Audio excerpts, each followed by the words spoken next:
দাঁড়া দাঁড়া দাঁড়া, কথাগুলো আগে শুনুন।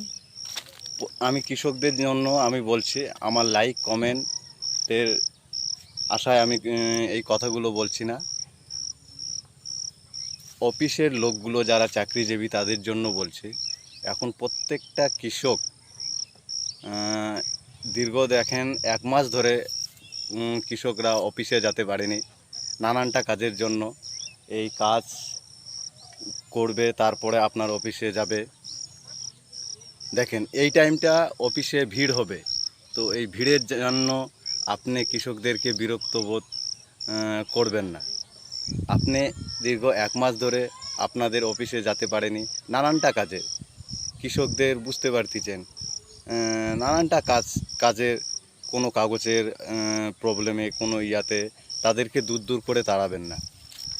যথেষ্ট জায়গাতে সম্মান দেন। যারা কৃষক, আপনি হয়তো চাকরিজীবী ভাবছেন, এই চাকরির জন্য যে কৃষকেরা আছে না, এই হাড় ভাঙ্গা খাটুনি করে আপনার মুখে ভাত তুলে দিচ্ছে, তো তাদের সঙ্গে দূর দূর ব্যবহারটা করবেন না।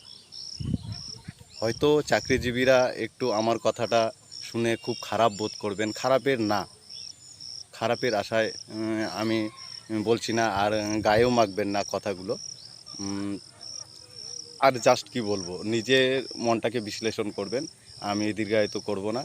অবশ্যই যদি ভালো লাগে লাইক কমেন্ট করবেন, আমাকে কমেন্ট করবেন, আমি রিপ্লাই দেব আমার মন যেটা চেয়েছে। কারণ আমি 1 মাস উপরে কাজ করেছি, আমারও কিছু কাগজপত্র পেন্ডিং হয়ে আছে। আমি ভাবছি যে কাজ তো আর বেশি দিন নেই, এই কাজটা করে আমি অফিসের কাজগুলো যেগুলান আমার প্রবলেম আছে কাগজপত্র ঠিক করব।